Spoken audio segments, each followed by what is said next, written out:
और उसके पश्चात मम असुर पुनः मम बन गया और अपना शेष जीवन उसने श्री गणेश की तपस्या कर उन्हें समर्पित किया। तो बताइए दाऊ, ममासुर की इस कहानी से क्या सीख मिलती है? अब मुझे क्या पता, कान्हा तुम ही बता दो। सीख यही कि अहंकार विनाश का कारण है, इसे स्वयं पर कभी हावी नहीं होने देना चाहिए। और दाऊ, आप भी आज वही भूल कर रहे हैं। मैंने पहले भी कहा था और पुनः कहता हूँ, उस गज से द्वंद्व करने का हठ त्याग दीजिए। हर समस्या का हल बल के प्रयोग से नहीं होता। सही कहा तुमने, किंतु तुमने गणेश जी और ममासुर की कहानी कहाँ सुनी? अरे हमारे कान्हा को नहीं पता होगी तो भला किसे पता होगी? हमारा कान्हा तो मैया ने मुझे ये कहानी सुनाई थी। मैं उनका प्रिय पुत्र जो हूँ, है ना दाऊ? हाँ।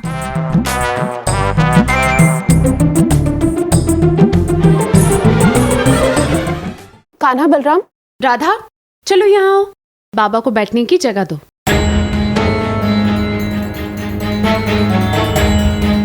नंदराज, पहले तो केवल हमें अनुमान था, किंतु अब हमें ज्ञात हो गया है कि अग्नि दक्षिण दिशा से ही बढ़ रही है। ये देखिए, और इसने गोकुल के पूर्व और पश्चिम भाग को भी अपनी चपेट में ले लिया है और अनुमान है कि दोनों ओर से बढ़ती हुई उत्तर दिशा की ओर पहुंच जाएगी। इसका अर्थ समझ रहे हैं ना नंदराज? गोकुल चारों ओर अग्नि से घिर जाएगा। बचकर निकलने का कोई रास्ता नहीं रहेगा नंदराज। इस समय आग से बड़ा संकट तो वो बेकाबू गज है नंदराज, जो गोकुल के निकट आ चुका है। जैसा आप देख रहे हैं, गोकुल में प्रवेश करने के 3 ही मार्ग हैं। वो गज कहीं से भी गोकुल में प्रवेश कर सकता है।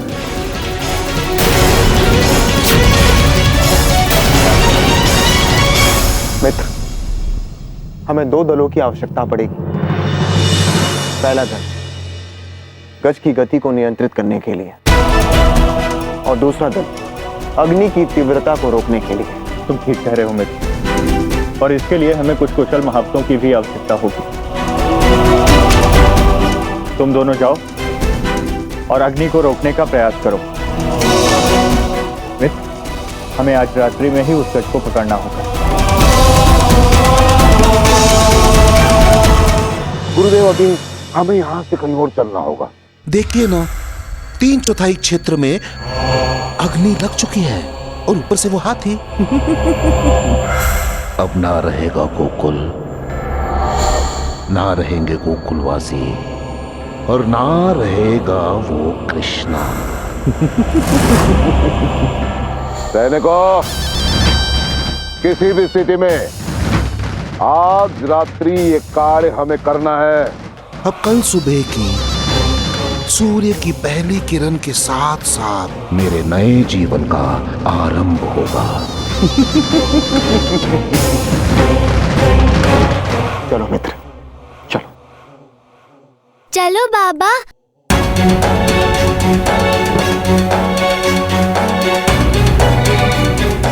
मैं भी आप लोगों के साथ चलूंगा।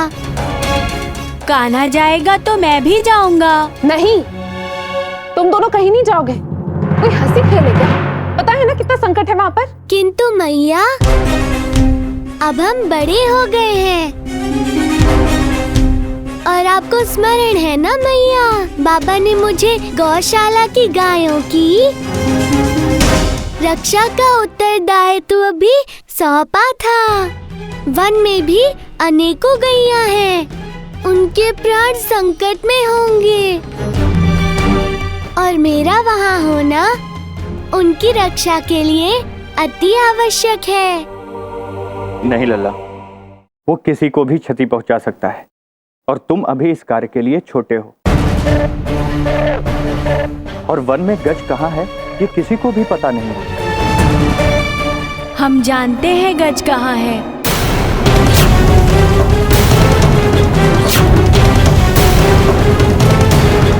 जब हम वन में थे तो गज वहीं पर था। मैया दाऊ कह रहे हैं कि हमने उस गज की चिंगार सुनी थी। वो हमारे आसपास ही था। हमें अनुमान है कि वो कहाँ पर हो सकता है। हम आप सभी को वहाँ लेकर जा सकते हैं। यदि ऐसा है तो ठीक है। किंतु आर्य नहीं यशोदा, हम समय व्यर्थ में गवा नहीं सकते। हमें शीघ्र अतिशीघ्र गज को पकड़ना है और तुम्हें चिंतित होने की आवश्यकता नहीं। हम दोनों मिलकर बालकों की सुरक्षा करेंगे।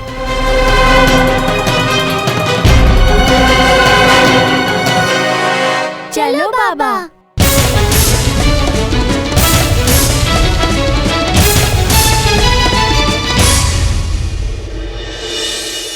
क्या हुआ पुत्री? क्या सोच रही हो?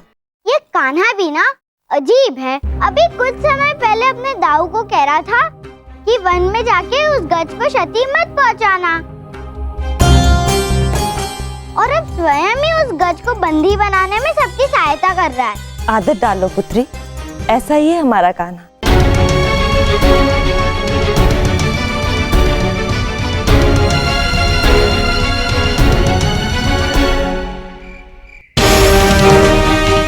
मित्रों, हमें यहीं पर रुककर गज की ध्वनि को सुनना होगा। और हाँ, ये हम सबको स्मरण रहे, गज जैसे ही हमारे समीप आएगा हम उसे घेर कर पकड़ लेंगे। किंतु गज को किसी भी प्रकार से कोई हानि नहीं होनी चाहिए। हम गज को पकड़ने आए, मारने नहीं आए। ठीक है? चिंता मत कीजिए नंदराज, इन बाणों से उसके प्राणों को कोई संकट नहीं होगा। ठीक है, किंतु सावधान रहना।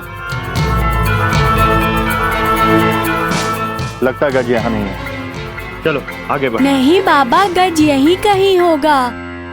जब हम वन में आए थे तो यहीं उसके होने के संकेत मिले थे। ये वो स्थान नहीं है। हमें आगे बढ़ना चाहिए। ये तुम क्या कह रहे हो कान्हा? यही तो वो स्थान है, तुम भूल कैसे गए? हो सकता है कि गज कहीं और चला गया हो। हमें आगे चलकर देखना चाहिए।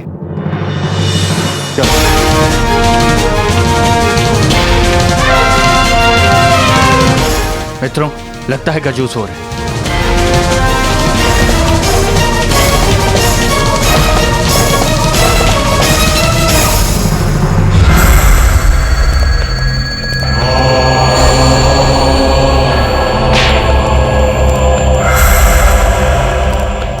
रुक जाओ।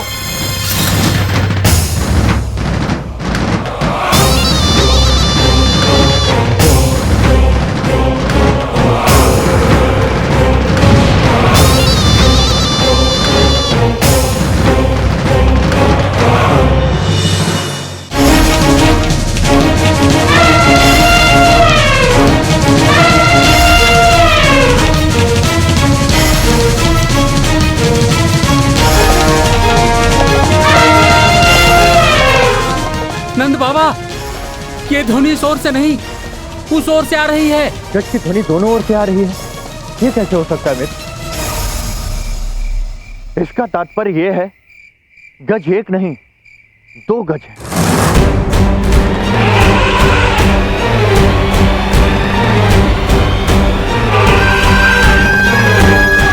तो उस दिशा से भी आ रहा है। दो नहीं, 3 गज हो सकते हैं।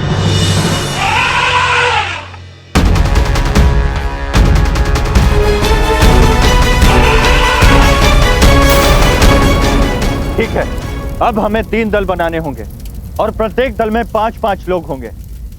हमें तीनों दिशाओं में जाना होगा। क्योंकि हमें गज को पकड़ना अति आवश्यक है। एक दल उस दिशा में जाओ, दूसरा दल इस दिशा में जाए।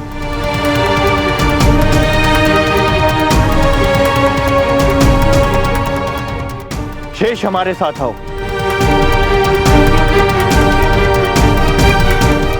और कान्हा बलराम तुम भी हमारे साथ आओ।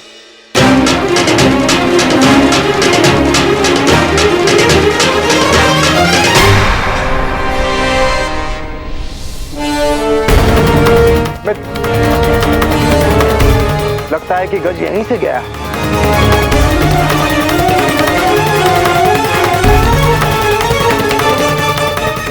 किंतु ये कैसे हो सकता है मित्र? ऐसा लग रहा है ये मार्ग किसी ने जानबूझकर बनाया है। किंतु एक गज ऐसा क्यों करेगा? हाँ मित्र, भला ये कैसे संभव है? एक गज ऐसा कैसे कर सकता है? प्रतीत हो रहा है कि गज ने ये मार्ग स्वयं ही बनाया है।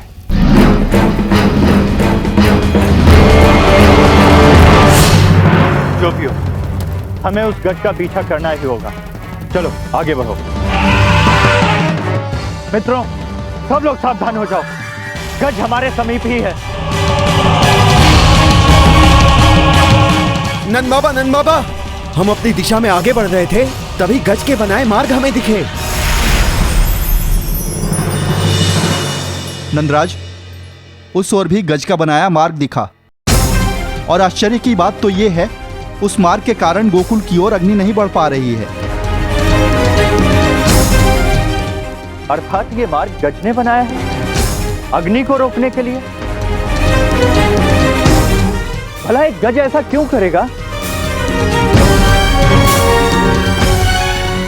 ये सब क्या है कान्हा?